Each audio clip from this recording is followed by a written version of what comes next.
मुझे धमकाने की और धमकियां देने का कतई प्रयास मत करना। और ये भी ध्यान रखना, हनुमान बेनीवाल की तरफ देख भी लिया और सोच भी लिया तो तुम्हारे नेताओं को भी तैयार कर लेना उस मामले के अंदर। अब की बार जूत पड़ेंगे बराबर, ये ध्यान रखना। तो भाइयों, हम किसी के खिलाफ नहीं, किसी जाति के खिलाफ नहीं, लेकिन कोई अगर डराने का प्रयास करेगा तो डरने वाले हम लोग नहीं है। ये लड़ाई सच्चाई के लिए हम लड़ रहे हैं। ऐसा ही भर्ती रद्द हो, आरपीसी का पुनर्गठन हो, और ये छोटी मोटी बातें जो चलती रही है और छोटे मोटे नमक मिर्च मसाले नहीं अगर होंगे तो मजा कैसा आएगा। मजा भी साथ साथ चलना चाहिए। कई मानसिकता के लोग हैं, मेरे समाज के लोगों को कहना चाहूंगा कि गलत टारगेट करके किसी को अपने साथ नहीं किया जाए। हमने तो धरने में सबका सम्मान किया, ना समझ बच्चे हैं, धरने से चले गए, क्या क्या बातें उन्होंने करी और बाहर जाके क्या क्या बातें करी, वापिस हम आना चाहते हैं, वापिस यहाँ कौन एंट्री कराएगा बताओ। तो वक्त होती है सारी बातें। तो भाइयों तैयार हो जाओ।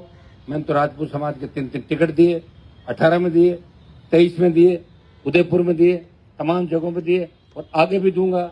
मैं आह्वान करता हूं कि राजस्थान की हर जाति हर वर्ग, हनुमान बेनीवाल की जो पार्टी है वो राजस्थान के सम्मान की लड़ाई लड़ रही है। तुम एक चीज को गलत मोड़ के मत ले जाओ। तो सही सही काम में तुम्हारे में साथ खड़ा रहा, उसकी लिस्ट भी साथ जारी करो।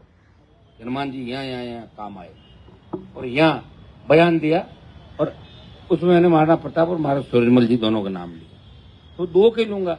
और मैंने कोई नाम लेने का ठेका ले रखा है क्या? पहले तो ये बताओ, मुझे किसी ठेका दिया क्या तो भैया नाम आप पढ़ोगे? दिन के बाद ठेका वो बोलते रहेंगे। बाकी कुछ नाम तुम भी तो लो, नहीं तुम किसके लोगे फिर नाम? सारे अगर मैं ले दूंगा तो तुम क्या करोगे? कुछ नाम तुम लो, कुछ जो वीर थे मजबूत उनके नाम मैंने ले लिए और कुछ बचे हैं। मेरा मूड सही होगा तो अगली बार और ले लूंगा, और नहीं होगा तो फिर नहीं लूंगा, दिमाग से भी निकाल लेना।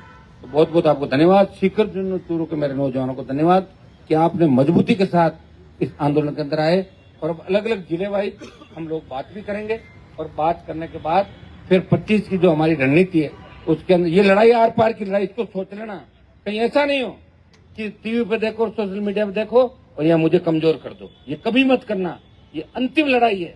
अगर खुश हो गए खुश, फिर मुझे मत कहना हनुमान जी नहीं लड़े।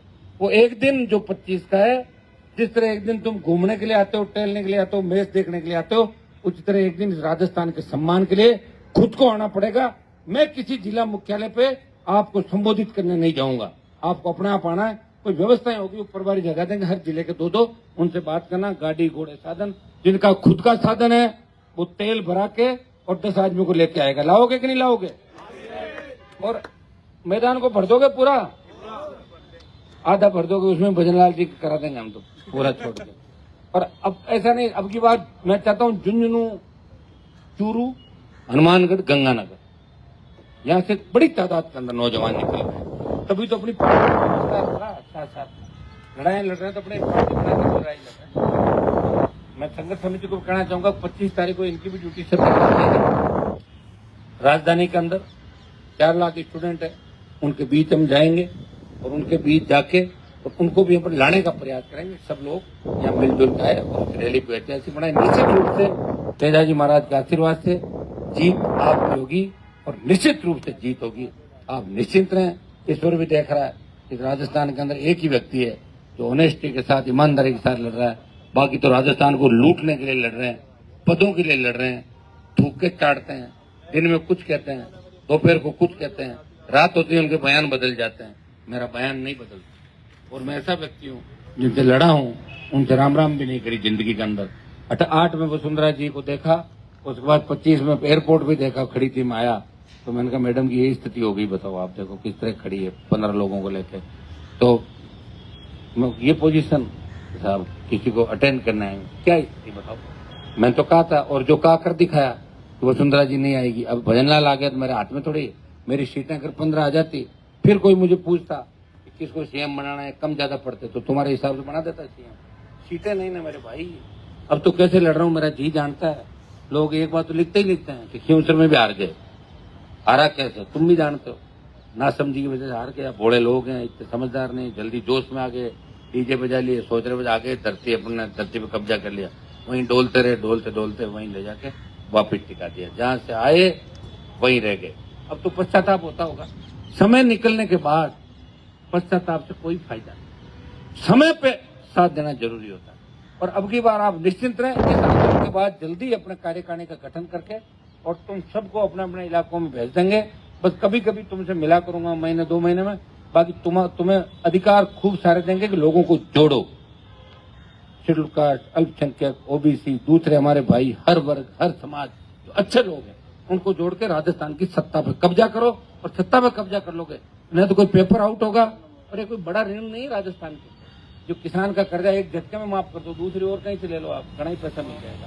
कर्ज माफ करो, फ्री बिजली दो, टोल फ्री करो, सम्मान राजस्थान के जवान का हो, सशक्त लोकायुक्त हो, ताकि बच्चों को इस तरह आंदोलन के अंदर नहीं जाना पड़े। अब तो आंदोलन पे भी बैन लगा दिया, शहीद स्मारक पर बैठोगे, सरकार की गुंडागर्दी देखो, शहीद सचिवालय की तरफ नहीं जा सकते हो क्या? यही दोगे आंदोलन।